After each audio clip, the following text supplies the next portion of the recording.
Got it. Got it. Okay. Well, hello everybody, and welcome once again to the deep magic of the basement library for one of our now almost weekly Friday live streams. And as a special treat, we have two weeks straight of conversations with interesting people. So I'm very happy to introduce and have Reno Lauro, a little short story on my part before we start, before Reno can introduce himself. But um, Reno and I met very briefly, but immediately there was a clear sense of kinship and common interest. So when I made a kind of flippant remark on the internet about the prevalence and strange virality of the AI generated Wes Anderson um, parodies, in particular about the Lord of the Rings one.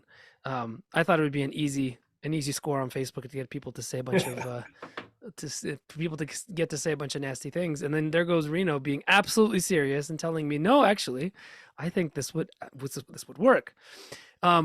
Normally, I would say something nasty and say, get out of here. No, this is ridiculous. What are you talking about? But something about the way Reno said it made me think, and I thought, aha, here's an Oh, opportunity to have she just seemed a lot easier. Richard turn your sound off. Thank you. I thought this is an excellent opportunity to have Reno on in our little Patreon community to talk exactly about this. Why does he think this is such a good idea? But in the process, Reno, who is as I have come to know, a true cinephile, um, the conversation is going to be more wide ranging than simply that. And I'm actually very excited because he sent me a bunch of stuff to read about the art of cinematography, and um, I really started to see the whole thing in a different way. And it's only the beginning of what I think is going to be a very interesting journey for myself. And I'd like welcome you all into it. So Reno, after that very tortured and long intro, please tell us a little bit about yourself. No, that's wonderful. Thank you so much for having me on. Yeah, I did my PhD at the University of St. Andrews, the Institute for Theology and Imagination and the Arts. This was before I became Orthodox, actually, Oh yeah. and before I met my wife. But I wrote on Tolkien's philosophy of mythopoeia as a response to an age of hyperreality. Cool. And in the midst of writing this labored dissertation, which is unpublished, but some portions are published, I actually spent the better part of 2 years working for Terrence Malick on Oh the wow. Palme d'Or winning film, The Tree of Life. Oh my goodness. I didn't know It, that. yeah, and Wow. it absolutely changed my life and my reading of most things, Mm, including Tolkien, wow. in many ways. I had made some short films before going the academic route. I had shot a music video for a local band in Austin, Mhm. and it was something that I wanted to do. But I was also drawn to these films, these thinking films, right? And what is going on in these thinking films that sets them apart from an Arnold Schwarzenegger film, Mhm. um, or uh, or a melodrama. Not that there isn't a place in the world for things like this, but Mhm. something else is happening, right? So that's essentially what the lens that I'm bringing to the table. And so when you mentioned that, yeah, it was maybe not so much seriousness, but sincerity. Mhm. That wait a second, there's something at work, principally because, like everyone, I was very excited about the Peter Jackson films, which are now, I can hardly even believe that these words come off my lips, but 20 years ago, I know, isn't that crazy? right, 20 plus years ago now, um, I love them, but there was some distance between what was real Mm, in those films, and what was true in mm, Tolkien's works, right? And now the question is, when it comes to cinema, and what I'm going to talk about a little bit and share with you is that there indeed is a distance, and always has been, as part of the problem with cinema, that there is a distance that needs to be overcome, akin to philosophy in the Western tradition, between what is real and what is true. And so, just for the record, I do think that the perfect, let me not say the perfect, because I'm starting to convince myself more and more that this may indeed be the perfect iteration. Certainly a beautiful iteration if Wes Anderson would do something like this. But I think the perfect Lord of the Rings film would be made by Terrence Malick. Yeah, I agree. The glimpses of it that we see in a combination of the Thin Red Line and the New World, there's something at work there that Tolkien would indeed love. Now, so yeah, Nicholas, that's me. That's what I'm bringing to the table. And as I understand, you're going to be this is almost going to be a lecture type presentation, right? So I'm going to be I'm going to kind of spout off a few things. I should say I had a whole section on Tolkien, so I have written on Tolkien. I'm kind of a low key Tolkien scholar. Like the one thing that I have brought to the kind of Tolkien table is kind of laying the foundation for Tolkien's aesthetics, medieval aesthetics of light, which now I'm in the process of kind of revising, especially since like becoming Orthodox and being like, oh, wait a second, like there's more than just like Saint Bonaventure and like Aquinas. Like, that's right. What about Saint Dionysius and the way that this all functions in there, and what is happening in Byzantium? So that is what I am at work on now, hopefully, God willing, with a new book with Kent State University Press. Oh, cool. So that's awesome. Can't wait to read that. If it emerges, it must. I'm sorry, it must. Okay, so Nicholas, do you just want me to like jump in with some ideas here? Okay, I'm gonna go right ahead. There's a PowerPoint that I have with just some images so that I can share with you all, and we'll try to make sure to time box this quickly. But the question at stake here, right, is wondering what a Lord of the Rings film by Wes Anderson might look like, right? And in thinking about that, any presentation on that should tell us something about Tolkien or something new about Tolkien. It should certainly tell us something or educate us on the cinema of Wes Anderson, right, to give us a greater appreciation of him. But first and foremost, it needs to tell us something about the nature of cinema as a mechanical art form. Okay, so this is the strange thing about cinema as a mechanical art form. So the basic thesis that I kind of pitched to Nicholas was that a film directed by Wes Anderson about the Lord of the Rings would feel something like a combination of Robert Bresson's Lancelot du Lac, which is a film about Sir Lancelot, and Camelot, made in 1974, and Sergei Eisenstein's Alexander Nevsky from 1938. With some elements of the kind of poetic contemplation of the Japanese filmmaker Yasujiro Ozu. Okay. Reno, by the way, you haven't shared your screen. Oh no, okay. I'm gonna do that. I'm gonna just give this pitch a dramatic pitch, and then we'll just making sure. Yeah, because I know you academic types sometimes forget about the details. It's true. No, it's good. That's a good rescue.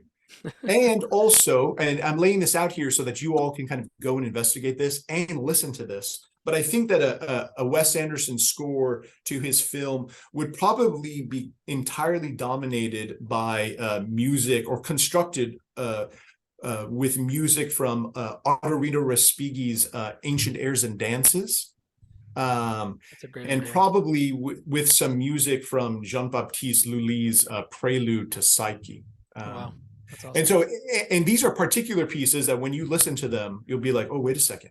Like something is at work here beyond merely the glorious and at times resplendent Howard Shore soundtrack. So look, cinema in its very nature is fundamentally mechanical. right? This is the big problem with it. It's a technology, it's a mechanical technology, right? But the miracle of cinema is that it has the possibility in its use to actually think being, okay? And that makes it, at its most exalted, capable of doing the work of philosophy itself. So this whole genre in academics of film philosophy has emerged since the 1950s, essentially. Well, actually the 60s and 70s, but film philosophy, like film does philosophy. So cinema is more than merely just literature plus, right? And that's the first thing that we need to to overcome. It's not literature plus. Meaning making in cinema has three principal components, right? There's the search for verisimilitude, right, which is kind of an exactness of reality, or an exact mimicking of what we see as being real. There's narrative, and then of course there's composition. So here I'm going to just share here. So let's just talk briefly about verisimilitude. Here we go. All right. And you can see that, Nicholas? Yep. Great. Okay. So look, the roots of cinema and moving images as a whole, because I realize like now cinema, there's film that's digital, there's animation, moving images as a whole, right? The roots of it are in the late medieval and early modern optics, okay? And we should note that any talk about optics is actually rooted in the medieval work of Roger Bacon. And Bacon's work is rooted in the Hexameron tradition that goes back to St. Dionysius. So this a kind of idea of light being a fundamental part of creation because it emanates from the creator itself is actually at the roots of cinema. Okay. So in the West, there's a growing obsession with a fidelity to reality when it comes to optics. Okay. So philosophically and historically, it's easy to track this. But it's this idea is actually kind of brought together in what's called the Hockney-Falco thesis in this wonderful book called Secret Knowledge, okay, if anyone is interested. Andre Bazin, the film theorist, he also talks about this in his writing, The Ontology of the Photographic Image, right? Yeah. But let's just talk about optics for a second. So there is a clear line between this is a camera obscura. So what we're seeing is a scientific kind of study of reproduction of an experiment using a camera obscura to watch an eclipse. Okay, and you see this is 16th century. Leonardo da Vinci actually lays out the plans for the camera obscura well in the Renaissance. But more than just kind of scientific observation, the art community began to kind of utilize the camera obscura in order to bring more fidelity to painting. Okay. And so there's a clear line between these wood cuttings that are showing artists using image exacting devices to a painting like Vermeer, who is giving us a photorealistic painting. This painting here is not simply the skill of an artist, and suddenly artists became more skilled in painting, right? And have surpassed the kind of flat iconographic style, let's just say, of Byzantine sacred art, right? Of which Giotto, the great Italian painter, who's still a late Byzantine, living in the West, is still kind of mimicking. But this is produced by a camera, essentially, a camera obscura that's used to bring this fidelity. And here we see in a close-up of the classic mirror in the background, Vermeer showing off the depth of image that is being reproduced, that he's able to see. Okay, so this is a photographic image. Now, the difference, however, this is a daguerreotype made by Louis Daguerre in 1838. It's widely regarded as the first photograph of a human being. Oh, wow. Okay. And down here in the bottom left of the picture, we see a man getting his shoe shined. Okay. So now what's different between this image and those paintings is that these are actual photons of reality in 1838 of these human beings that have been, as Andre Bazin says, embalmed like a mummy in time and space. So this image itself is ontological in nature. It has to do with with the being and substance of reality. And this was a game changer in Western civilization. It suddenly opened the eyes of what was possible.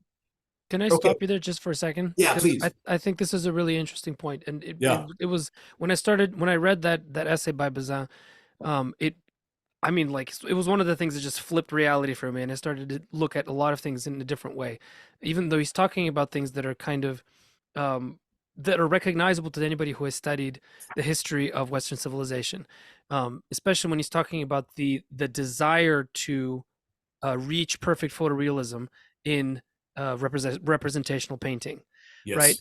That there's this desire in the West that reached its apex in the Baroque era that we have to represent reality perfectly. Mm-hmm. Why? Because he says it's connected to the same impulse that forced Egyptians not only to embalm their dead, but also to create models of their dead in case the mummies were stolen. Mm-hmm. Which is a really, really weird idea and a really cool idea. It's a striving towards immortality in some sense, but in a medium that is not ideal for it, right? Because painting throughout Western civilizational history has traditionally been best used to represent the symbolic and the realistic in proper balance, which is that's Bazin's point, right? Yes. And that's what makes an icon such a powerful thing, because it's not simply a work of pure symbolism. It's also a realistic representation of a symbolic reality, right? So it's both. It's realism and symbolism in perfect tension and perfect balance. But as soon as you abandon that and you start going towards perfect photorealistic representation in representational painting, that's fine until you get to the point where you can actually represent it in a photograph, and then, as I'm sure you're going to talk about, in the moving photograph. But I wanted to stop there because I think that's a really fascinating idea, and I think I just want people to just kind of think about it outside of the context here, because I don't want us to talk about too much, because it's not what we're talking about. But for me, that idea was like, oh wow, because that really raises questions about what film should be. But let's get there later, right? No, but that's absolutely wonderful, and that is everything. Is how do we make, as Terrence Malick said to me one time about a film about Roberto Rossellini, how do we elicit the smile of life from this mechanical creation? Yeah. Right. And this is why this is what separates in many ways the icon from the Western painting. Mm-hmm. Right, where the Western painting is an object of scopic possession. Yes, there's a power element to it. Yes. And the icon actually is calling to us or drawing us through it. Mm-hmm. Filmmakers are going to try to find a way in a similar fashion for similar reasons to make this tool do something similar. Yeah, that's awesome. So photographs are going to change the way art, right? Bazan says that art is freed from its realism. And so here are some Muybridge photographic experiments showing sequence. This is not what I had mentioned to you, Nicholas, but these are alternative Muybridge photographic sequences. But here on the right, we see Marcel Duchamp, 1912, nude descending a staircase, right? And Duchamp, pure symbolism. exactly. Duchamp is addressing what he is experiencing, how to make painting do now what the photographic image can do, and with Muybridge, who brought together a sequence of photographic images for the first time to make photographs move. This is not cinema yet, but it's the beginning of stringing this together. We see this in art, okay? So painting is going to leave the room and kind of go on its own journey, so to speak. A very strange one. A very strange one. At its heart, cinema forces us to reconcile two things: action, movement, with time. Okay? That means that consciousness, corporeality, space, and time are all central to the thinking power of cinema. Whether we address that or not, it is doing that work. And cinema emerges as an elemental art form. This is what you're sensing, right? It's an elemental art form that speaks to our most basic needs as human beings. So there's an inherent tension, Nicholas, as you said, in cinema, between the sacred and mythic, right? And the ordinary, right? Between spirit and bodies, feeling and action. And the struggle of cinema then is the inherent struggle of the 20th century, but we can even make that more broadly, just of being human, right? The struggle between the poetic and the spiritual, with the prosaic and the scientific. Yeah. Okay. Now, this struggle is at the heart, at the beginning of cinema too. Okay. So the cinema begins with two people, essentially, the Lumiere brothers, whose name, of course, means the brothers of light, and Georges Méliès. Now, listen to Lumiere, and you'll get a sense of what the Lumiere brothers' focus was, right? Somebody wrote Auguste Lumiere because he wanted to get a camera to do work with it. And he said, "Young man, you can be grateful that my invention is not for sale, for it would undoubtedly ruin you. It can be exploited for a certain time as a scientific curiosity to see reality being replicated and to study it.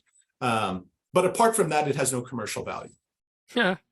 So it was Méliès, Georges Méliès. Trip to the Moon is his most famous work, right? But Martin Scorsese made a movie based on a book about Méliès. Hugo Cabret was the name of the film. With Lumiere brothers and Méliès, we get this divide that we still sense today. It's conflated, but we get it, right? The Lumiere were focused on the actual. They were focused on locations, to document events, to witness real events, to kind of, the truth of those things was on the surface. And that's the documentary tradition that we feel today. When we watch a documentary, it is of the tradition of the Lumiere brothers. Méliès was fantastical. He shot in studios, right? He told magical stories. The truth is embedded in these stories. We can kind of dig into the stories in some way. Now, the lines are conflated, but the Hollywood system, would kind of principally follow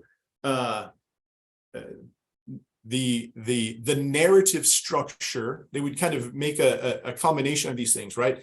The Hollywood system would bring a verisimilitude to the structure of film so that you can get sucked into it and not be confused by spatially by the film. You can get sucked into the film, right? We never think twice when we're watching a film about the door opening and you walk in and you go into the next room, right? But in actuality, those things could be 2,000 miles apart, right?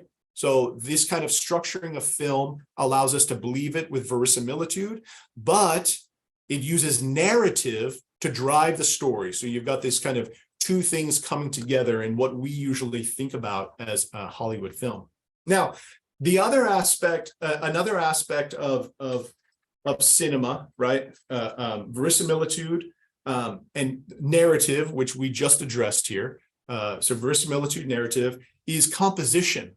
Okay, mise en scène is what the French call, and is essentially like how you organize the screen, because how you organize the screen actually conveys information, and we know that from a painting, right?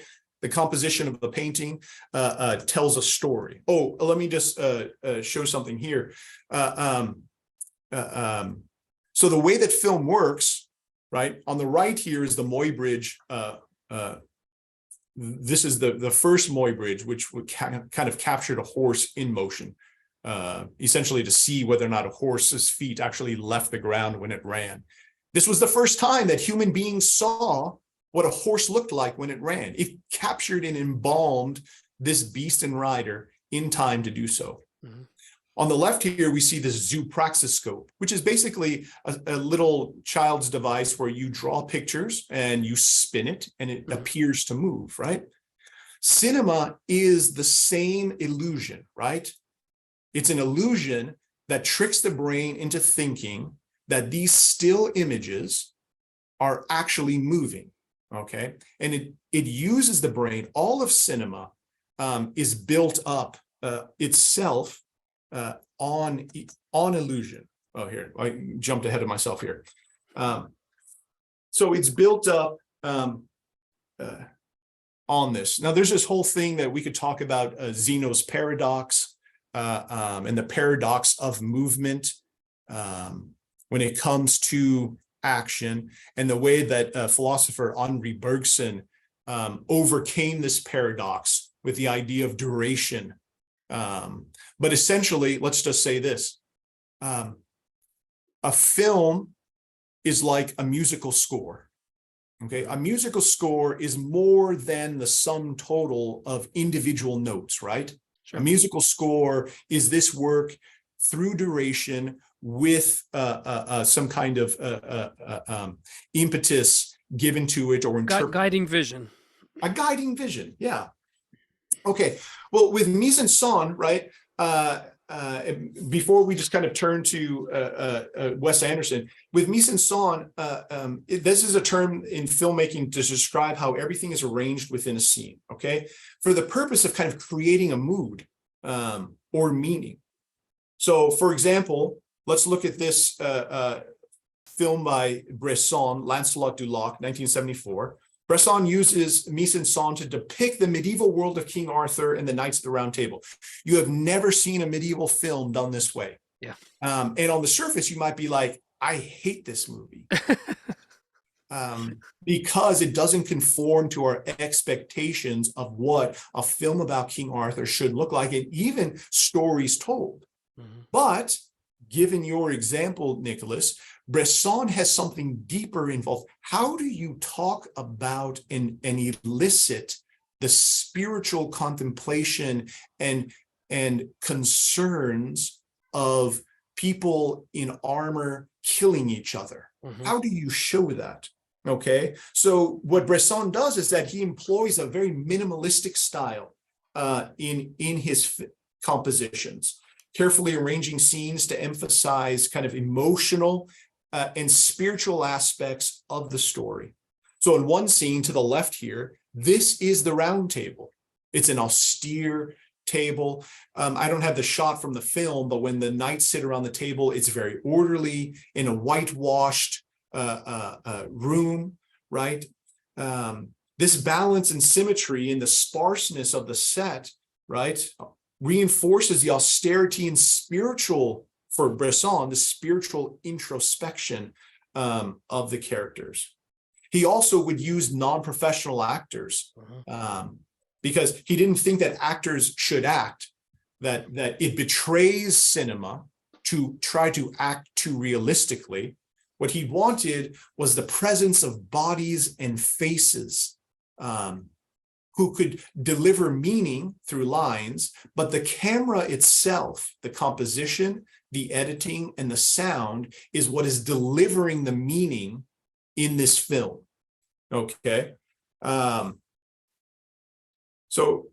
Also through precise framing. So for instance, that Bresson is very interested in hands, that hands as the instruments of human activity become a meditative focus that is, or as you would say, a trope for kind of a cinematic trope, in order to kind of convey a deeper meaning about what action is about to transpire, that the joust is more than simply the clashing of bodies and instrument, or a sword fight is more than simply a blade cutting through someone. It is about that decisive moment when the sword is drawn. What we're going to see here is a foundation for much of what Anderson is doing. Right? Meticulously constructed scenes that live on the surface for the purpose of diving deep into the meaning. Now, this is not what Susan Sontag was talking about. Generally, when we talk about surface as kind of people living in a postmodern age, we think of, we are interpreting that through the kind of the cultural milieu of Susan Sontag's influence, that there is no truth in depth, that all truth lives on surface, right? Which is a rejection of the tradition that we're trying to embrace here. But alternatively, right, that it's here on the surface. Okay. And there's violence, right? There's action, but not in the way that one would anticipate. It kind of undermines our expectations for action. It's very unpleasant. It's very unpleasant in a way that draws our attention to something beyond simply the expectation, or the physical interaction, that there's something more hovering over or deeper in the physical action itself. Okay. So can we let's stop take a break for a second, and then we'll turn. Okay, so this is really interesting, because it sounds like what you're saying, and correct me if I'm wrong, but it sounds like what you're saying is that what Bresson is trying to do, even in the 70s, before the decadence of digital cinema and 3D filming of a separate planet that people want to live on and refuse to live on planet Earth because they want to be in Pandora. Even in the 70s and before, in the 50s, when he got started, right? He's trying to use if I'm understanding this correctly, he's trying to use a fully immersive medium, a medium that can, in effect, represent reality in the best way that we've ever been able to. But he's trying to do it in a way to accentuate the symbolic, not the representational. Yes. Is that right? That's exactly right. Because fidelity, verisimilitude, the real, film can do that, like the Lumiere brothers. It can show us the scene of human living, but Bresson is like, but that's not the scene of human living. There's more to that. How do we elicit the more to that? We have to use cinema as cinema in the tools that it offers us to do such, like laying gold leaf on an icon, like exaggerating features on a human body, right? Right, but he does it not by exaggeration, but by embracing a kind of minimalism, right? Yes. Which is very counterintuitive in some ways, but it makes a lot of sense.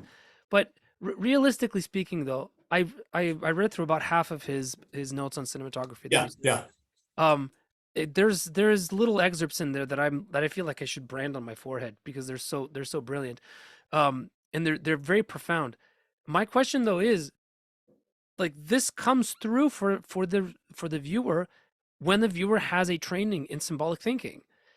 But is it possible for somebody who doesn't have the internal work, hasn't done the internal work that somebody like Bresson has done, how can you bridge that gap? Is it even possible for a person like that to have an inkling of what Bresson is trying to pass on? Because he certainly seems to think so, but I'm not sure. Yeah. So I think a couple things here, right? And here we can bring in Tarkovsky. Here, I mean, Yasujiro Ozu is completely different because he's working in a context that's completely isolated, but happens to have a similar vocabulary, or well, let's just say lexicon, because he is working outside of kind of Western, the domination of Western philosophical thought and the kind of entertainment machine. Right. Right. But for Tarkovsky also, it is the troubling aspect of a film like this, the challenging aspect that they think stirs the soul, that calls the soul, that moves it, that makes it unsettled when it returns back to Fast and the Furious 17. Right? That you feel the absence and longing of that strangeness, and you realize that something is at work there. Now, what we do with the call is different. The communities that we establish and what we kind of demand and ask of each other is certainly essential in that. But I think you're right. I think maybe the best that we can hope for is in what Heidegger calls, and what is central to Wes Anderson's films, is a unheimlich, right? This unhomeliness, or an alienation that we experience from ourselves when we watch it. Now, if we're following the economy of entertainment, that's not going to work, right? Because we can simply judge it as boring. Yeah, and that's fine. Like, I mean, there's like, this is not a Netflix and chill kind of endeavor, right? No. These are formalized endeavors that are suited for the formality of cinema. Yeah. Right? Yeah. But so this isn't, maybe we want to go into this later, but the formality of cinema, you're not the first person to talk about that I've heard talk about this inevitable degradation of the form by reducing it in size to the screen that is directly in front of you, whether that is a computer screen or, worse yet, a phone. Yeah. Do you think that we might be on the cusp of actually re-enchanting the film medium with the introduction of a technology like the Apple AR VR headset? Oh yeah, I do think that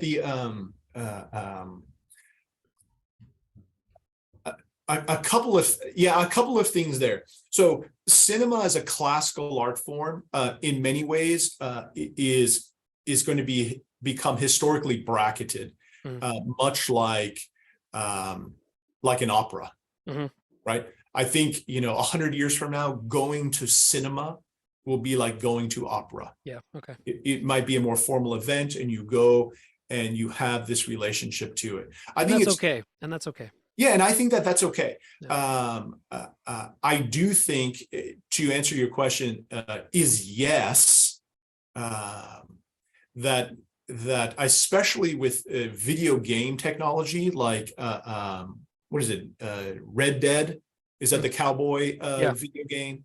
And the new Legend of Zelda video games that have these immersive landscapes and a narrative that is mythic and symbolic in quality, with glimmers of what is true. I think the possibilities of the medium to kind of enter into a cinematic space are certainly possible, but it's always ever going to be susceptible, as we might imagine, to these basic issues, right? So these basic truths will not change as it evolves or devolves. So Richard, I just have to note Richard's comment. Since all poor people Since all poor people food becomes rich people food, I look forward to theater popcorn being $15 for 7 pieces, carefully arranged in an haute cuisine setting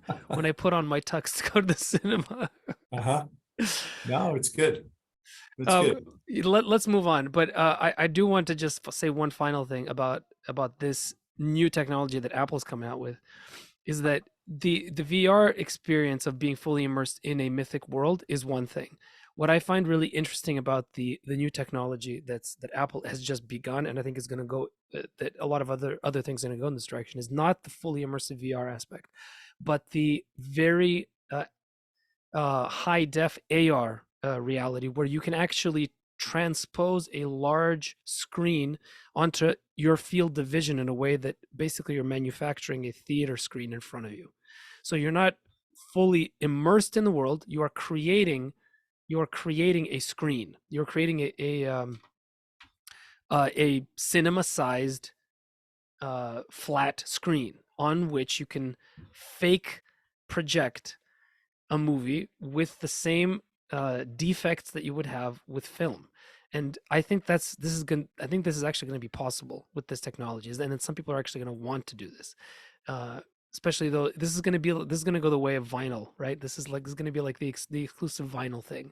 Yes. People love the sound of vinyl, right? Even though it's not a technology that It's the surface noise, right? Right, exactly. So I think there's something that's going to happen where you can have these goggles, and they're going to get cheaper as they get more popularized, where you can. Would you try it? Would you watch stuff on it? Yeah, I would. Yeah. A lot of people are freaking out about it in the same way as they're freaking out about AI. But and of course any technology could go the way of the beast. I'm not here to argue that. Yeah. But I see that I think this is like the smartphone in terms of its ability to upend the technological space. So it's like it's going to change a lot of things, and I think it's properly used. There could be some really interesting applications for it that aren't going to be that are not going to increase the solipsism that we're existing in now. I think there's ways of using it that are actually going to increase communal usage in a weird way. Yeah. But we'll see if that happens, because it all depends on how we use it. If everybody wants to be lost in immersive worlds and will use that thing only for that, then we'll end up in a world of Wall-E. But right. I do see a world of where we get a bunch of us get together in a basement like this, and we all put on these things, and we're sharing a space, both physically and virtually. Right. And we all see the same screen, and it's large, and it has the same effect as a cinema. I'm not sure what that would feel like. Yeah. Because part of the joy of cinema, of course, is going into that dark room, is sitting in that seat, is having that smell around you, is being able to look back and shush people as they're tittering to each other, right? Yeah. But there's something I think that could be. So I guess what I'm saying is I don't think all is lost. No, yeah, I tend to agree with you. And two things that makes me think of, right? One is I've had the opportunity to see two of Tarkovsky's films on the big screen. Mm-hmm. They're effortless endeavors on the big screen. I can't make it through Solaris on the couch. Like I'll fall asleep. Right. My family will not be around me when that is on. Yeah. So it is a qualitatively different experience. The other thing too is Tolkien's distinctions here about the flight of the Quisling and the escape of the prisoner here is important, because in many ways popcorn cinema, there's a huge argument here or debate about delight and its similarity or dissimilarity with entertainment. But there is a flight of the Quisling aspect in that. Whereas kind of moving into a film like Solaris, which I can only imagine on those, now that kind of gets me kind of pumped up, or Stalker, where you're able to kind of observe the environment together, seems to take on the quality of the escape of the prisoner from this this environment. So Cool. I'm glad we're on the same page. yeah. Okay, so let me just finish here with some thoughts on Anderson. Yeah. And then maybe we can kind of talk a little bit about Tolkien and why these qualities are of significance. I'm going to share this again. Let's see. I snuck those. Oh, wait a second. That's not what I want to share. I want to share this here. Our PowerPoint. There we go. Yes. Okay, let's return to Anderson now. So Anderson is operating under a similar system. There's two things that work in Anderson's films. Let's buzz through there. There is the idea of loss, loneliness, and alienation, this unheimlich, right? This pathos at work that drives the narratives, balanced with intense ornamentation, okay? And cut through by a sense of violence that usually leads to some new direction emerging. We're woken up from this combination of ornamentation and pathos by extreme violence. Okay, Anderson works with colors, with flat surfaces, with actors who do not emote for the most part, except this guy back here with the glasses, who maybe did not didn't get the memo. Did not get the memo, right? But there is a withdrawing from the surface level emotions. Lines are delivered still with a sense of sobriety. Characters may seem disaffected, but that's not necessarily the case. They're feeling intensely, but the camera is doing the work of what traditionally we might think an actor is to deliver. Okay.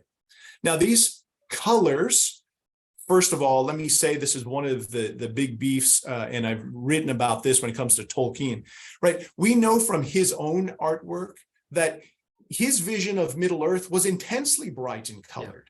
And this is intense. This is tied directly to the medieval aesthetics of light. The medieval age and the late classical age was an intensely brightly colored reality, right? Yeah, not medieval grunge. That never existed. Not medieval grunge. I love the drawings of John Howe, not so much Alan Lee, God bless them, but Same that here. aesthetic what we know from Tolkien, right, is that he loved core blocks illustrations, right? This is what Tolkien sees. This is a very Wes Anderson image in many ways, with the palette and the flatness and the seemingly strangeness. He loved Pauline Baynes, right? These intense colors and brightness. This is Smith of Wotan Major, which is a minor masterpiece. If only we could see illustrations for The Lord of the Rings by her, but I'm sure it would look very similar. Okay. Also, so with the ornamentation, objects tell stories. Objects carry intense meaning in Anderson's film, in his films. Now, this is interesting because the combination of deadpan acting and objects that speak is very similar to what Tom Shippey said about wrote about Tolkien's characters. He said Tolkien's characters speak like maps, right? Yeah. There is a quality beyond just conveying the kind of psychology of a character or the meaning of a story. There are characters who are embedded and entrenched in the large history and myth that they are dwelling in. And the same thing happens with objects in Anderson's films. And the objects are allowed to speak because the characters are so flat, right? They tell a story beyond such, rather than the psychological kind of Freudian drama of the ring in Jackson's films, or the shards of Narsil, which are approached. I'm not even sure if there's kind of good kind of way to discuss that. They're not allowed to speak for themselves, which we know that in myth, these items do speak on their own, right? They do have a story to tell. Now, this is very similar to the work of Yasujiro Ozu. This is from, I think this is from, well, I'm not sure the exact film. As you'll see, they're very similar. With Ozu, objects speak and are allowed to speak. And this is similar to what Anderson is working with here. And similarly, as we were kind of noticing with Bresson, they speak. The Japanese call this aesthetic mono no aware, right? This is part of the wabi-sabi aesthetic. Mm-hmm. But essentially, mono no aware is the pathos of being, okay? That there is, there is a balance between, it's not a psychologicalized sentimentality or nostalgia, mm-hmm. but as Tarkovsky would call it, nostalgia, right? A longing for a homeland that has been lost. And this is the most famous shot for Ozu from Tokyo Story, not Tokyo Story. Well, we won't even worry about that too. But that these objects speak to us and carry meaning in a way that prevents us from being able to embrace sentimentality, mm-hmm. And our own kind of catharsis. We're allowed to kind of distance ourselves and to think beyond the physicality into a realm that we weren't even aware that we could tap into. Yeah. And then, of course, iconography. Exactly. So this is the argument being made here. So finally, there's violence in Anderson's films that I think Tolkien would appreciate as well. The interruption of violence. So we have longing and memory. We have objects speaking, and we have emotionality kind of being interrupted for a larger meaning that is beyond and bound by time and space. And then, of course, violence, which interrupts these spaces, which is surprising that most people forget about in Anderson's films. Mm-hmm.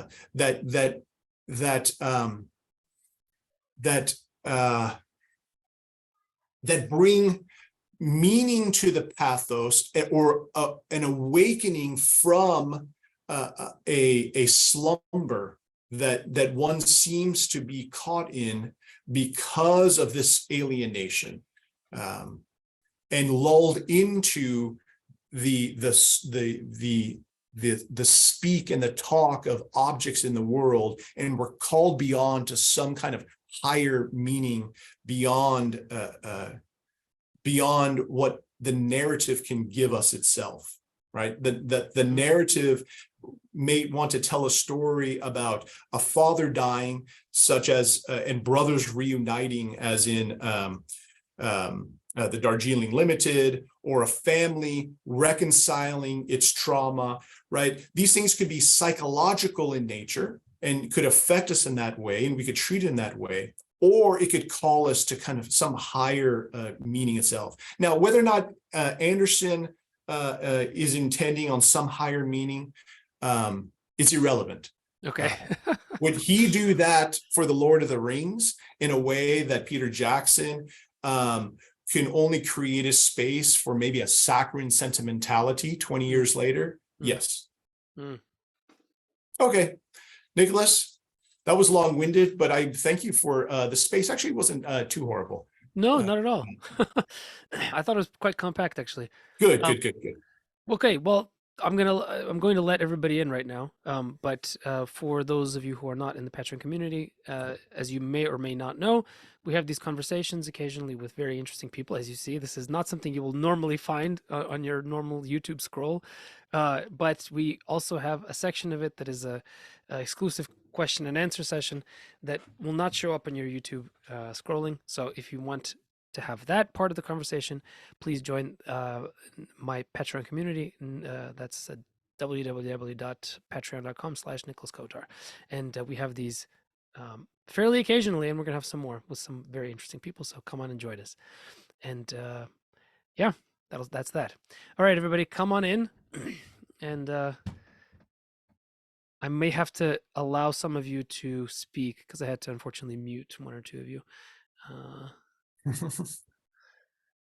I think Rich. No, I didn't mute Richard. I just called him out. Mean me. Sean, I'm gonna have to turn you on. I think I actually muted you. All right. If anybody else needs to be unmuted, let me know in the chat. Richard listening in silence? What? All right. You all gather your thoughts and your questions, but I want to go first. Okay, so I think that's a really interesting idea that you presented, that that those three aspects of Wes Anderson's style would work well for Tolkien. My question is this. Let's assume, for the sake of argument, and I think it might be a safe assumption, that Wes Anderson does not share Tolkien's worldview. Would the form of it be able to be a vehicle for Tolkien's deep themes if the creator himself, and he's a Bressonian, right? And Bresson was all about the thing that is in me must be reflected, right? In the models that are recreating reality in front of us. So he was all about what is in here has to be out there. So if let's for the sake of argument say Wes Anderson doesn't have that thing here that Tolkien did, would he be able to transcend himself merely by sticking to the form? If I could interject a little bit here. Yeah. I just want to say I was mildly lost through a good majority of what was going on. So Okay. This may be my only insightful addition to this community this time. I was just going to say, if you ever have seen Quentin Tarantino's Pulp Fiction, it's very much a religious hagiography. In that it kind of deals with the question of, what's the nature of human beings. And then it starts off answering the question very nihilistically in the diner scene. And then when they go and they kill the guy to get the briefcase back after reciting the Bible verse. But every story after that shows areas of spiritual elevation that add context to Jules eventually letting Ringo go after reciting the Bible verse and explaining what it has come to mean to him since the start of the film. And so there was actually, that's kind of set up to say that there was actually an interesting interview where Quentin Tarantino was talking to this woman, and she says, there was a very interesting movie you put on there, Mr. Tarantino. What inspired you to use Ezekiel 25:17, which isn't actually a Bible verse? And he was like, oh, well, that's really simple. I got it from a movie, some 70s samurai film. So it was very interesting that neither Quentin Tarantino nor the woman interviewing him was aware that that wasn't actually a Bible verse.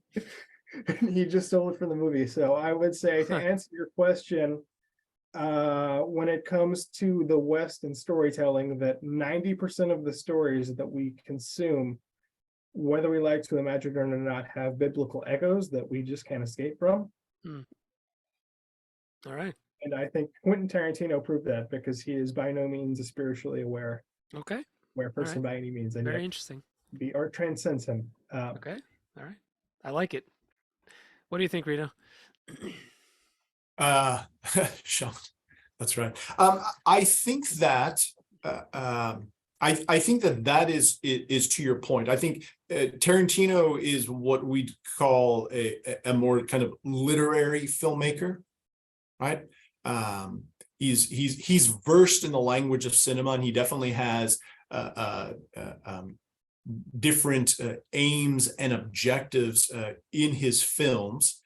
But I think what is clear there is that intentionality itself is trumped by cinema doing its thing once images are put together in a particular way, and especially ordered and organized in such a way that frees meaning to the viewer itself. So in many ways, because cinema is similar in that way to architecture, much more so than literature, right? The narrative structure is an engagement of the human soul and imagination, but cinema is an edifice that attempts to impose its meaning upon you, right? But also has room for meaning to abound for the visitors. Yeah. In spite of what the architect might want. Yeah. In spite of what the architecture may have wanted.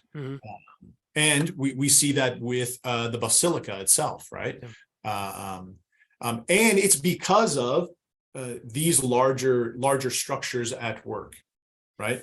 Yeah, you make me think of this the Sagrada Familia in Barcelona, which is if you look at the individual parts of it, it should never work. Right. It should be a monstrosity. But when you're inside it, and I'm not somebody who's into modern art or architecture at all, but I was in there. I was like, this is a holy place. I couldn't believe it. It was such an incredibly overwhelming experience being inside that thing.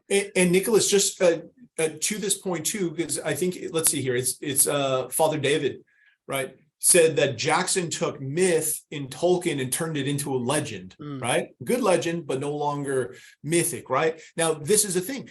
Jackson is well-intentioned in his endeavors, trying to kind of tap into what is driving Tolkien to do this, but because of the vernacular, the film vernacular, though I think it's problematic to equate film with like language itself.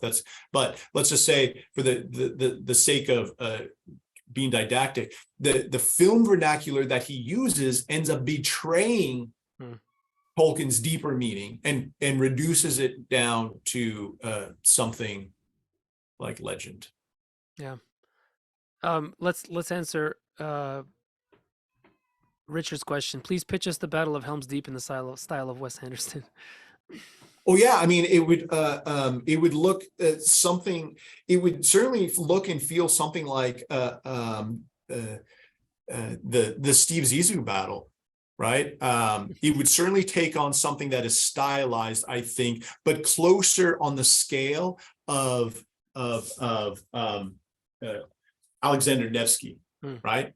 So, I mean, here's Eisenstein is not an action filmmaker, but Alexander Nevsky and the battle scenes in there are tremendous, and they have scale. And as a matter of fact, Jackson's own art team is pulling designs from that world, but it would look and feel something more like that, and something more modest. Sean, you may have to mute just because there are very wonderful sounds in the back, but they're getting in the way. Sorry. Any questions for the audience that is sitting with their faces showing? No throwing Gimli on the bridge. That is exactly right. Toss me. Right. If I can go way back to almost the first thing you said. Yeah. You talked about let's see, the idea of light coming from creation of the world and therefore having a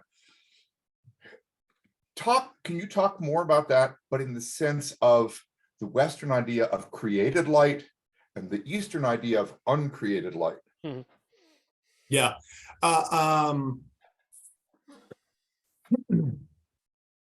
Well, so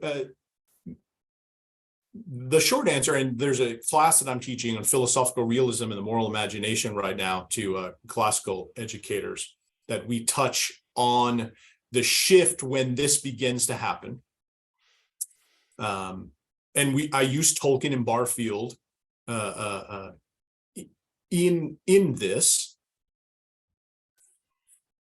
And it has to do with what hopefully this is not crass or crude, but the emerging scopic fetish that the West entertains in the 16th century and the 17th century.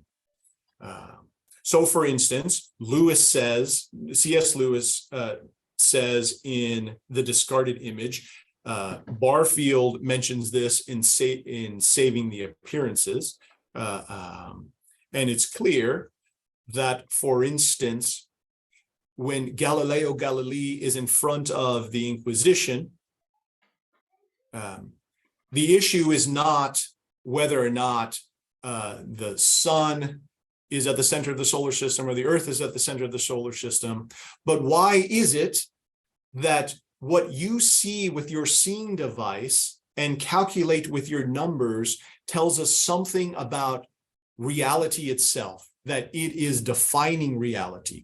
Why can't it not merely save the appearances, hold this thing together? Now, deep into, and even in the Western tradition, this idea of saving the appearances, this idea of even the medieval cosmos in the West is still tied to a theology and philosophy and science that is pre-schism in many ways. It is tied to the mystagogy of St. Maximus. It's born from the articulations of the Neoplatonic cosmology by St. Dionysius. But once human eyes see and apprehend and dominate reality, as Descartes lays out in his discourse on method, right? And meditations on first philosophy, with the purpose of, Descartes says, to be masters and possessors of nature, light suddenly becomes merely that which is observed and calculated and born from a material universe. So when Roger Bacon in the 12th century or 13th century is making glasses, the light that he is talking about is born from the uncreated light and is a reality that's suffused throughout reality itself. And that is why glasses work.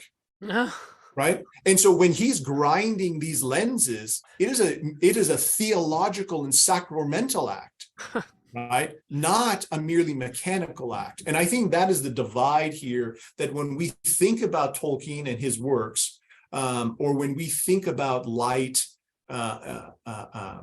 itself, that is the divide that Tolkien is trying to kind of bring us back to, or to touch and to feel.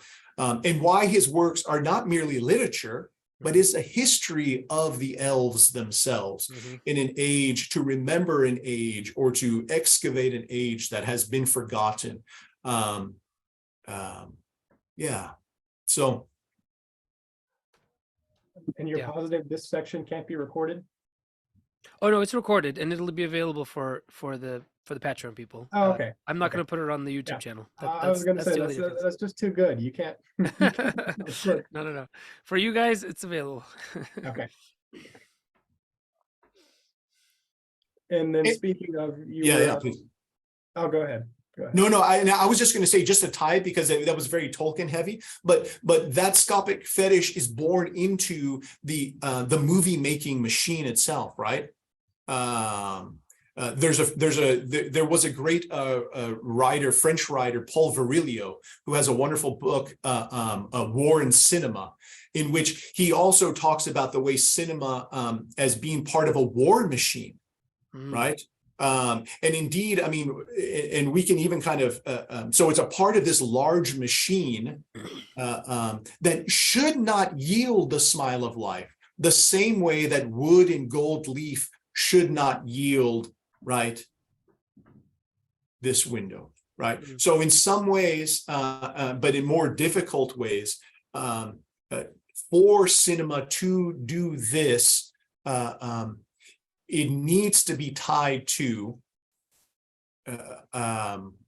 it testifies to a sacramental reality, let's just say. Go ahead, Seraphim. Yeah, you talk about I guess an Enlightenment era scopic fetish. Of course, not cameras and film. That's closer to our own time. But I wonder, do you see this scopic fetish sort of becoming more pronounced in, I guess, recent decades in the pursuit of, say, literature, that a move away from orality into so that the actual verisimilitude, there's certain things you can't talk about because you can't see them or you can't actually physically sense them somehow. That kind of fetishism of the senses has focused or expressed itself some way in current literary forms or preferences. Especially the emphasis, if I'm understanding you correctly, you're talking especially about the emphasis on the visual in current literature. Am I right? Yes, that visual in general, but other senses. It's like, I mean, I've come across, I guess, like maybe from the modernist times, is there's certain lush things that very few authors are allowed to get away with. That, with language. And if you start back earlier, our literature was narrative poetry. It was meant to be heard. And Dickens, wrote books and stories, but they were meant to be listened to. And now it's all somehow in the eyes and in our head, and our brains have become an Oculus. Nicholas, my wife is the literary expert in our creative union, but so I'll let Nicholas maybe take a stab at that. But I do want to read the final lines of Cormac McCarthy's last novel to give an example of a literature that dares to dream beyond the mere senses. I'm going to pull it up here. I'm really glad that you talked about McCarthy, because I think he's probably the last one that does this. Yeah, let's see here. So it's The Passenger.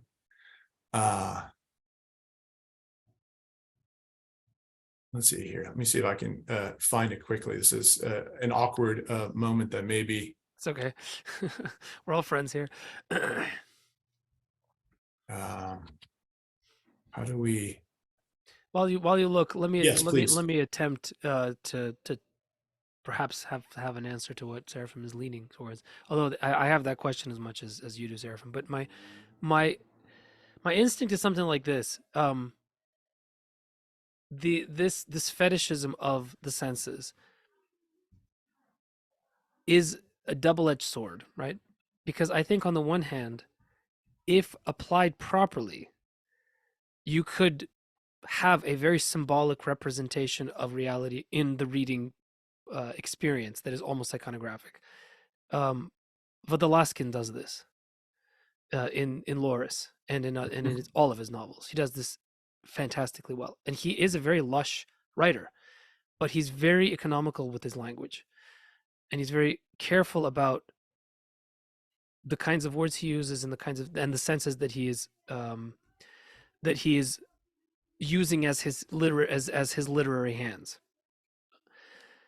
I just read a book recently, and Reno, I saw you quote this, but Rick Rubin's recent book, The Creative Act. Oh yeah, yeah. Okay, good. I'm glad you mentioned that. It's I mean, it fits along with Bresson's book like this. I mean, it's like they're Yes. talking out of the same mouth. It's really interesting. He talks about in the process of coming up with the work of art, one of the most important steps is removing everything down to the absolute minimum, so that, and like, don't be afraid to remove almost everything that you don't need, because you can always put it back if you want later on. But the process of cutting is where the brilliance comes out, is where the art happens. It's not in the process of the sensory overload that happens during flow state, or it happens during the moments of inspiration of the writer. I think there's something about the restraint or the humility of going back into your work and cutting it, like Michelangelo finding the form inside the block of marble, that I think most modern writers don't do this. I don't think they have the time. I don't think they have the editors. I don't think they have the inclination. I don't think they have the ability to do the internal work, or they just don't know that it can be done. So something like The Creative Act, something like Bresson's notes on cinematography, is really, it sounds almost medieval, Yeah. because it expresses something very, very profound, but it's like it's talking about this marriage between the symbolic and the representational in a way that transcends the form completely. I don't know. I'm starting to go blah blah blah a little bit, but yeah. This is a much longer and far more eloquent passage, but this is the way his final novel ends, right? The Passenger. He knew on that day of his death, he would see her face, and he could hope to carry that beauty with him into the darkness with him. The last pagan on earth, singing softly on his palate in an unknown tongue. Yeah. Right. So, and yeah, and you're right about Wodolowski and Laurus is there's something at work there now, and like you said, like there's not I don't know enough about the kind of the contemporary literary scene to kind of be a good judge of that, but certainly what we should be wary of is when meaning only stops at the realm of the senses. Yeah. Right, and there's no attempt to create a space or something more to occur or to be possible, right? That is what Jean Baudrillard calls the pornography of the real. Yeah, he's right? amazing. Baudrillard is amazing. Yeah. So yeah, and Baudrillard, right? I had mentioned so addressing Baudrillard's hyperreality with mythopoeia is the project, right? Yeah. So it's the de-Disneyfication of the world. Yes, that's right. But through an obsession with the real, right? Yeah, which is something, by the way, that Paul Kingsnorth is doing really, really well in both his nonfiction and his fiction. You know, as weird as his fiction is, it's doing that. It's rooting itself in the soil of the experience of the real, even as he invents a language. Yeah. Okay, I'm gonna check that out. Yeah. Any more questions? Okay, I can go again. Go ahead. I was just excited to hear, I think, I mean, I know you and the Neil deGrasse and a handful of others are going to be working on stories with Jonathan Peugeot. Yep. Also, I just discovered, because of his update like yesterday or earlier today, of Vesper the Woman. It's like, I only have so much money, you guys. It's sorry. Yeah, Not sorry. Sorry, not sorry. But yeah, her book, It Sings in the Night, or When the Night Sings, looks interesting. I definitely have to buy a copy. She's a great writer. Yeah. And then I think you were saying you were going to get back to making your fairy tale podcast this coming Friday. Yeah, that'll be the next Friday live stream. So you're off of Ancient Faith Ministries, right? Yeah, I left. Yeah, I love Tommy. So where would that be? Because I'm very excited. That's actually part of the reason I found you, was because Dear Poor Robins has the Firebird album coming out, and had I Yeah. not known you, I just assumed Firebird was like a fancy name for or a generic name for the Phoenix, which has is often used as a symbol for Christ because of the resurrection Yep. thing. Yeah. But it's more complex than that. Yeah. Yeah. And then I think it was the Tale of Prince Ivan and the Grey Wolf. You brought up its spiritual enlightenment, because he masters himself in the garden initially, and so. But then that's why he's able to get the little bit of it. Yeah. But then part of me thinks that can't be the case, because, if it's playing into Dead Horse, or the Dead Horse album, post the 300 era, it's all horrible. How can you have spirit? Well, I guess you're gonna have to wait for the full album. That's all I can say. Yeah. Maybe the best laid plans of mice and men go awry, and it starts out well and just gets bad, and it's kind of like Better Call Saul. It's just. I don't know. I think it's going to be better than that. I mean, even the limited release that they did with the last song being "Beauty Will Save the World," it's offering something. They're offering something that's I don't know, that isn't only Dead Horse. It's pointing towards something else. It seems like it can be its own thing. So the Firebird would that always be a symbol of spiritual enlightenment, or does it change depending on the? Yes, it's always a thing that you reach for, but as soon as you try to grab it, it either burns you or it flies away. Yeah, so it's. I mean, these images are archetypal, but they're also layered through many centuries of storytelling. So you could have different versions that accentuate different aspects of those images, so that sometimes it can be a cautionary tale where the thing isn't the enlightenment, it's only the appearance of it, or the illusion of it, that you can see that as well. It depends on the storyteller, but the fact that it's so close to the Phoenix, it lends itself automatically to thinking about, gardens and lost treasures and the possibilities of endless knowledge. So, it can go in a lot of different directions. But in terms of answering questions about your question about the fairy tales, I mentioned this a little bit in a previous video. I think it was in early May. I don't think you were around then yet. Oh, well, I've been watching a bunch of stuff in the background. Yeah, I mean, we all have limited time, I know, but basically, most likely.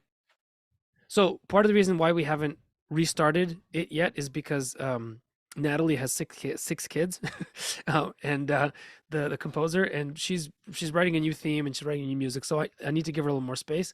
I'm also trying out a different style for it. Instead of reading out my translation, I'm actually going to be telling the story live and seeing how that works.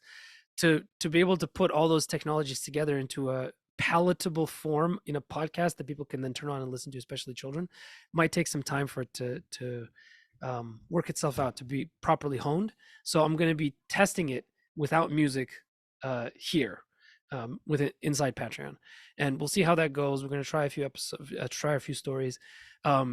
Eventually, I'm going to send those files to Natalie. She's going to be playing with them. We're going to work with silence as well as music, so it's not all going to be completely scored like the previous ones were. It could be a flaming disaster. It could be something. Could be a breakthrough, or it could be something in the middle. But we'll see. well, the question and the journey is half the fun, Of course, yeah. I have to remember that part because I'm always reaching towards the finished product, and I forget about the fact that it's in the getting that is. You reach too fast, you might get burned. Yeah. I'm the one telling the stories. I'm supposed to know this, but yeah. Yes. Any other questions? Yes. Noel has a question. Yay. Go. No, sorry, I don't have a question. I was just blocking the baby from the computer. Oh, come on. All right, fine. Sean, has Reno read The World Viewed? I forget who it's by. It's from the 80s. I think a philosophical kind of phenomenological study into film. Love the show. Thank you. Oh yeah. Yeah. This is the Stanley Cavell text, right? Is that the one that you're referring to? Worldviewed. Yeah. So Terrence Malick actually studied with Stanley Cavell. right? And in the worldview, he talks about the films of Malick, saying that never has the scene of human living been seen like this before, right? Cavell is interesting, right? Because he is coming from not quite a phenomenology, but ordinary language background. But it's an immensely important work because it's really the first work of film philosophy in the US. There's two books. One is there's two by Gilles Deleuze, French kind of post-structuralist philosopher, and Cavell's The World Viewed. So it's a ripe to return to and engage, but yeah, I haven't read it in years. Speaking on books of creating endeavor, I go back to Sculpting in Time, almost like the Desert Fathers. Yes. I still haven't read it. Shame on me. I keep putting it on my list and I keep not reading it. But so that needs to happen for sure. For those who don't know, that's Tarkovsky, right? That is Tarkovsky, yeah, Sculpting in Time, and probably after Bresson's Notes on Cinematography, the most important book on film that one could begin digging into film with. It's the correct trajectory in. You know, it's more than that. I keep there were a few quotes there in Bresson that I think they apply to the creative life in general, and yes, but I think they also apply specifically to writing. Yes, there's some things there that are very profound insights into the act of writing. I don't know what they are yet. It's complicated because you do have to transmute it, because he's talking specifically about a very particular kind of medium. But his insights, I think, are quite deep. So I'm going to be thinking about that a lot. Yeah. So this is really interesting too, right? The impression of film onto literature itself and the film form. Yeah. Right. I mean, you see that with writers like Chuck Palahniuk or something like that, who's a cinematic writer. Yeah. And even the books of, I still think, though I've had Harry Potter people push back on me, that it's not until Rowling sees films of her books that the books actually start to kind of grow in size. Not true. For the sake of cinema, but I think the possibility of world and narrative structure. But that might be an ungenerous. I think that's absolutely true. It's also the fact that she became famous, so the editors had less power to cut words out. but it's also what you're talking about, because there's something about what's the third one? The Prisoner of Azkaban. Yes. It is, I think it's the best book. Oh, on beat it. It's very compact. Every word means something, even though it's just children's literature, but it unwittingly aims towards something beyond itself in a very, very interesting way. After that, it feels like that visual fetish thing got in the way. I think you're absolutely right. Yeah, Prisoner of Azkaban is her. Can we say it's her The Road? It's her The Road. Yeah, I think that's right. Right. Yeah. And here's the thing too, right? So Bresson, like, he'll famously say, "Drain the pond to catch the fish." Right. Love it. Yeah. Which I've actually heard, like, it's been said to me and deployed in the process of editing in my film experience.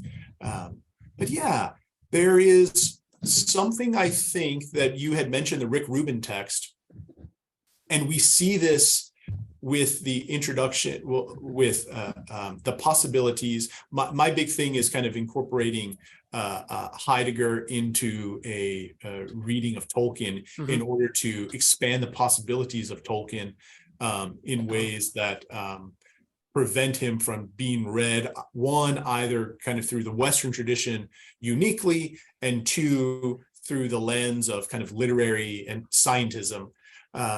But for Heidegger, it was Eastern aesthetic in many ways, like what we see in Ozu's films, that actually opened up the possibilities of how to speak about and return to talking about being in a way that had been forgotten since Descartes, since the modern philosophical and scientific movement. Not that we're going to become Japanese or Buddhist or Zen, Zen Buddhist, but the language remembers an engagement with reality that has been forgotten. Yeah. Right. Yeah, and in the overflowing of words, we try to capture that essential reality, but we get further and further from it as we just. Yes. So true. Noel, go ahead.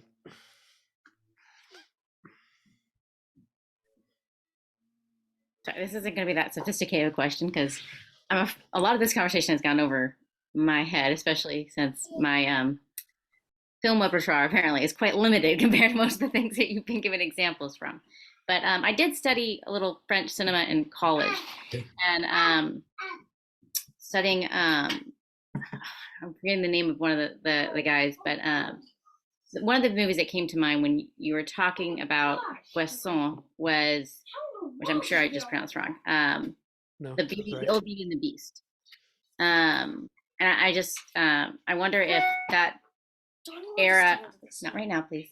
We'll go put it play. If that era of cinema reflects more of that sort of minimalist background to really highlight the symbols that you're talking about, if that is something that was preserved in that. That's, yeah, tell me, is there more to the question? No, I love that. Yeah, I think that's like a Jean Vigo is Beauty and the Beast, and it's from, I think it's from the 1930s. And this is really important, right? Because in the 1930s is the advent in the US of what we call the genre film, right? So the Frankenstein movies, the gangster movies, these genre films kind of emerge in the 1930s. But in Europe, right, in France, you have the emergence of cinematic impressionism. And in Germany, you have, Siegfried Krakauer writes about this. Well, let's not worry about Germany right now because I can't remember the exact name. But we have cinematic impressionism, in which, in order, it's almost the opposite direction of a minimalism, that the language of film is kind of indulged, where you get lots of kind of overlapping images or blurred images in order to evoke or impress something beyond merely the physical interaction or the words that are being spoken, right? So you might have a double image in order to kind of show somebody's thoughts that are happening deep inside, or desire for something else. And so fresh impressionism is definitely a part of this tradition. But with Bresson, he is specifically a Roman Catholic, of a kind of a, there's a particular sect, and I can't remember it right now, but it's a very ascetic, it's kind of from he's coming from an ascetic tradition where there's a stripping away of the material. So there are different motivations, but you do see in that film, Beauty and the Beast, and another attempt to do a similar, to get similar gains or goals. Yeah. Go ahead. Me? It's Ken, right?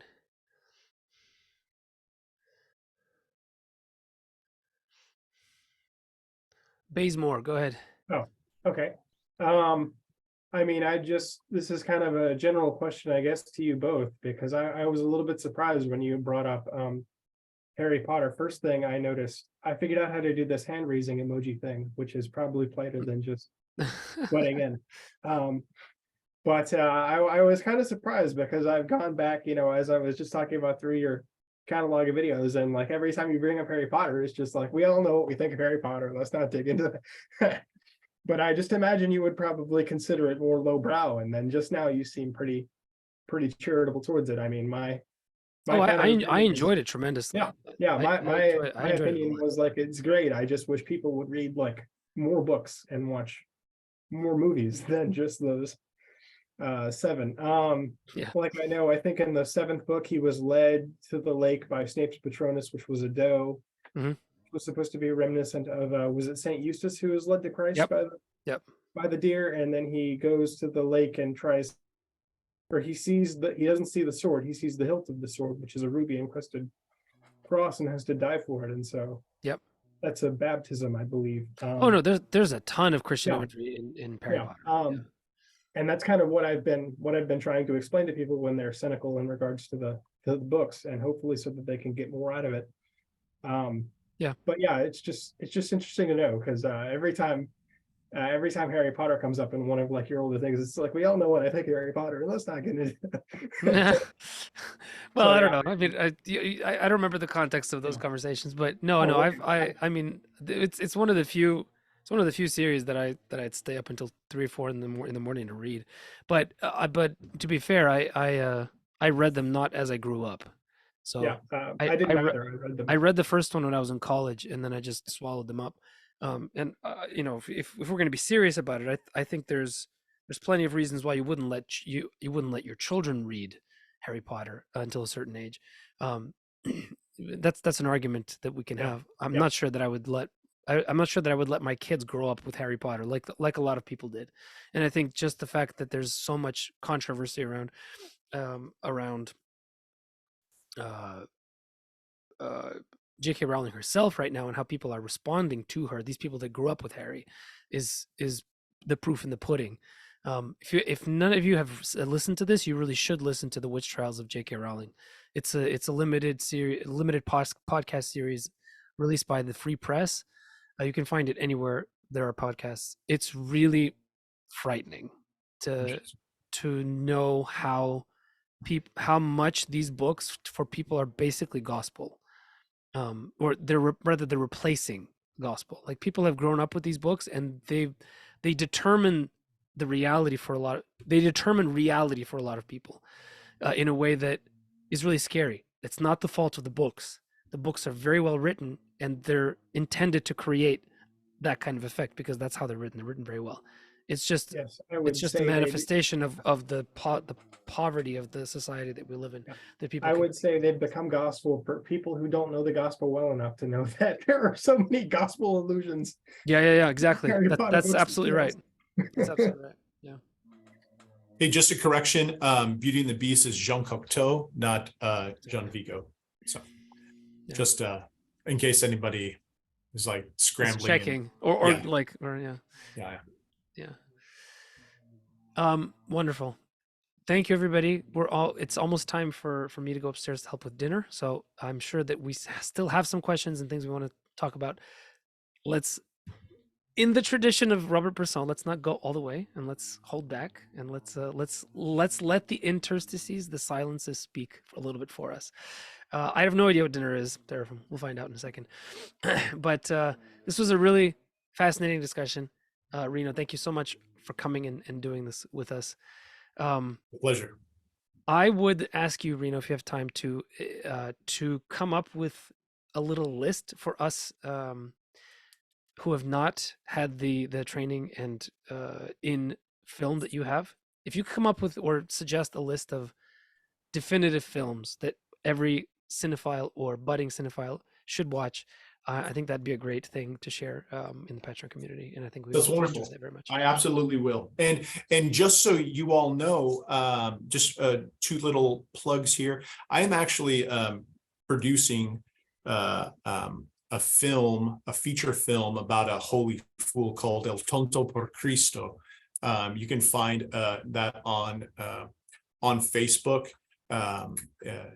So that's being shot here locally in Texas. And then I have a book coming out with Bright Press, Hymns to the Herdsman of Light, J.R.R. Tolkien and the Mysteries of the Mythopoeic Life. Nice. So And we'll we're big that. fans of Darkly Bright Press around here. So Well, there you go. Very good. Okay. Richard thinks we should do a movie club. Don't tempt me. We might. I like that idea very much. Yeah, we'll see. Let me think about it. But in the meantime, Reno, do get that list together. And everybody, thank you for coming. Next week, I'm going to be telling stories. So you can all run into the hills if you like, or you can come and listen. Up to you. And in the meantime, have a wonderful weekend. And I will see you all soon. Thanks Thank you so much, everyone. Try to temper my tongue more in the future. No. Yeah. Keep going. You're doing okay. well. You're doing fine. I just don't want to like hog up everybody's time. No, not at all. Not at all. All right, guys. Thank you. Have a good weekend.